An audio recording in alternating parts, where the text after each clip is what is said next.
The 14th Dalai Lama once said, "There are 2 days in the year, days on which you cannot do anything. These days are yesterday and tomorrow. However, there is one day on which you can do everything, and that day is today. It is a day to love, a day to reach your dreams, a day to help, a day to trust, a day to work, a day to live. That day is now. No moment will ever be greater than this one." Many people wait until they die, waiting for the right moment, and die with projects they never started, with songs they never sang, with books they never wrote, with kind words they never spoke, with deeds they never did, all because they kept waiting for the right moment. But there is no moment greater than now. You don't need anything more to start. Just begin with what you have, and start now. Tell the one you love now. Begin your dreams, your projects, and everything else you want, because tomorrow never exists. These words of wisdom were spoken by a man we are going to talk about, and we will also reflect on the events that marked his life, as well as other words that could change your life, your way of living, the way you see things, and words that could give you a direction for the future. Then remember to subscribe so we can be together every day. The name of the religion is the 14th Dalai Lama. He is a Chinese Buddhist, and his real name is Tenzin Gyatso. He was born in China, but a significant and important part of his life took place in exile in India. The Dalai Lama was recognized as the leader of Tibet. Lama was born on July 6, 1935, into a farming family in the Taktser region, located in the northeastern part of Tibet, close to its western border. At the age of 2, he was given the name Lama, a name that was given to him as part of his religious recognition, coinciding with the death of the 13th Dalai Lama. For those who know history, you remember that the 13th Dalai Lama passed away on December 17, 1933. According to tradition, Tibetan customs dictated that there must be a preparation for a successor to the 13th Dalai Lama. The one chosen was the person we are talking about, the 14th Dalai Lama. All the rituals were carried out in preparation for the successor to the 13th Dalai Lama. Growing up within these customs shaped him into a person who would carry on the unfinished work of the 13th Dalai Lama. This is what led him to become the saint of Tibet, which later made him vow to be the savior of the people. Tibetans are a very strong group in terms of their unique belief system, which is Buddhism. We will discuss Buddhism in more detail, but for those familiar with history, they remember that after the death of Gautama in 483 BCE, some of his followers began to gather together and created something like a temple. From that point, these followers started to teach and reinterpret some of Gautama's teachings, and they continued to gather them, eventually forming the major Buddhist belief that exists today. The forms of Buddhism found today vary depending on the region in which they are practiced. But there are 3 main branches that are generally recognized as Buddhism.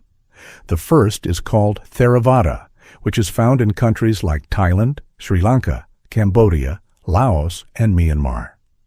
The second branch is called Mahayana, which is widely practiced in countries like China, Japan, Taiwan, Korea, Singapore, and Vietnam. The third branch is Tibetan Buddhism, which is practiced in Tibet, the homeland of the Dalai Lama, as well as in Nepal, Mongolia, Bhutan, parts of Russia, and the northern regions of India. The Tibetans are the ones who are most prominent in this belief system. Just as Christianity has the Pope, the Tibetans have the Dalai Lama, who is their leader. He is chosen in a special way and is regarded as their protector, as well as a protector of the world in general. This is where the lineage of the Dalai Lama begins, from the first Dalai Lama to the current 14th Dalai Lama. This 14th Dalai Lama became widely known, mainly due to the era in which he was born, the events in his life, and the struggle he fought for the rights of the Tibetans. This has made his actions widely recognized around the world. In few words, the Dalai Lama is seen as a protector of the principles and laws that govern the Buddhists. Among the principles that govern Buddhists is the belief in not killing any living being that you cannot create. This is one of the core teachings of Buddhism. The reason the Tibetans in particular view the Dalai Lama as their protector is because they firmly believe in the Buddhist teachings, which include the belief in a being called the Dalai Lama. The Dalai Lama is believed to be the protector of their faith, sent by Gautama through a process of being reborn in another person. This is called reincarnation. That is why, when the representative of this faith dies, rituals are performed to find the one chosen to succeed him. It is said that the Dalai Lama is reincarnated and trained to become the protector of the Tibetans. This is the process by which the Dalai Lama was chosen, a process full of mystery. He was prepared and became the 14th Dalai Lama. He was prepared from a very young age, studying his beliefs starting at only 6 years old.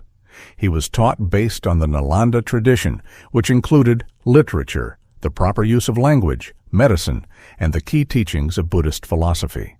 As he grew, he continued his studies and preparations to become the successor of the 13th Dalai Lama.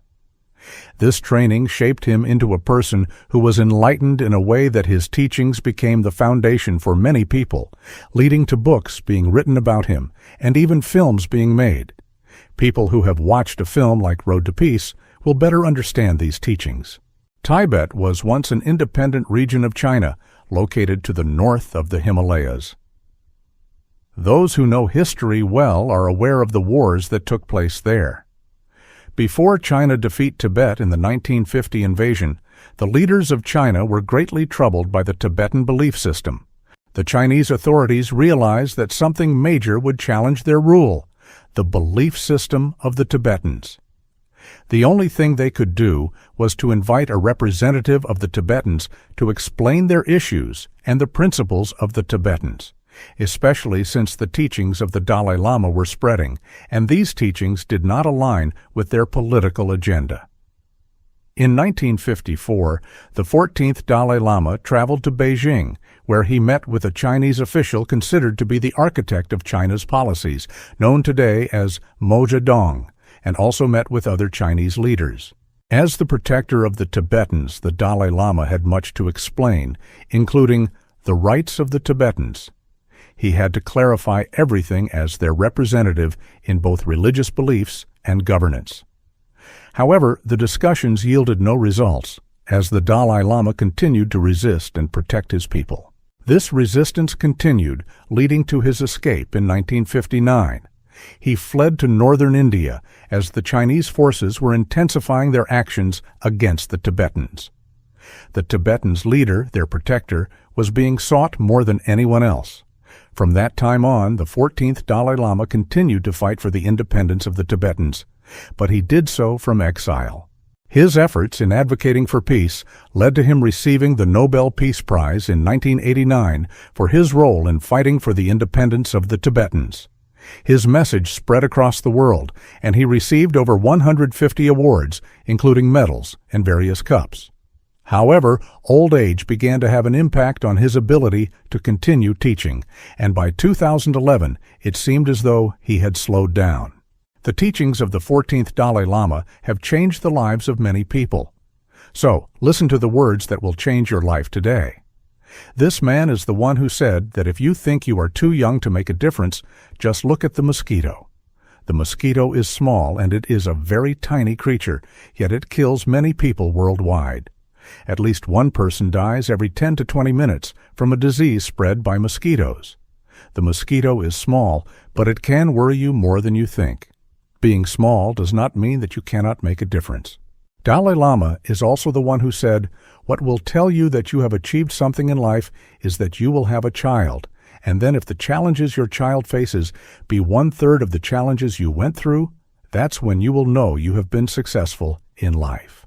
The challenges are something you cannot avoid in life, and you do not have the power to prevent them, nor can you protect your loved ones from them, because they are part of life. However, you can reflect on all the challenges you have faced, and those your descendants will face, and see that you have truly been victorious in this world. The 14th Dalai Lama said, "If you want others to be happy, learn to be kind, and if you want to be happy yourself, also learn to be kind. Happiness is the only thing that multiplies when shared. Being kind helps you to be happy and to share that happiness with others. The 14th Dalai Lama said, "My religion is very simple. My religion does not require churches. It does not need complicated philosophy. Instead, our brain and our heart are our temples. My religion is kindness." The 14th Dalai Lama said, "The main goal of life is to help others. If you cannot help them, at least do not harm them, because that is the meaning of life. The main purpose of life is to help others. If you find you cannot help, at least avoid causing harm." The 14th Dalai Lama said, "People take different directions when they are seeking a good life. If you find yourself alone in the direction you have taken, it does not mean that you are lost. It means your calling is different from others." The 14th Dalai Lama said, "The main points of life are happiness. When it comes to joy, people should understand it. Happiness, on one hand, is different from joy. There is true happiness, and there are short-lived joys. These short-lived joys are merely shadows of true happiness. Some people call these fleeting moments happiness, while others call them joy, and many struggle to distinguish between the two. In life, happiness cannot be bought, but when you force it, trying to buy it, it becomes expensive, and you may end up not finding true happiness. Happiness cannot be bought because it is a choice. It's like love. Love cannot be bought either, but when you force it, trying to buy it, it becomes costly and ends in disappointment. Finding your true love, where you both love each other, is like magic. It just happens, but when you force it, nothing comes of it. True happiness is what people call joy, and these short-lived joys, like those from alcohol, cigarettes, or other drugs, are mere shadows. What will tell you that you have happiness is that nothing is required for you to feel it within yourself. Simply, you are happy whether you are rich or poor, no matter who you are or how you feel. Another thing that will show you have true happiness is that you will not be addicted to anything that is called something that brings short-lived joy. What will tell you that you are not truly happy is that it will require a certain cost for you to feel happiness, and it will end up making you addicted to those things, believing that they bring you happiness. If something requires a cost for you to experience it, then it is not true happiness. If nothing is required for you to experience it, then that is true happiness. 14th Dalai Lama said, "When you are guided by love, all fear runs away." This man said that give wings to those who you love to make them fly, but also give them roots that will make them return, and give them reasons to stay. We live for the people and things we love. You go to work and sacrifice so that your children don't suffer. In few words, it's the sacrifice of what you love. When do you say you are truly living?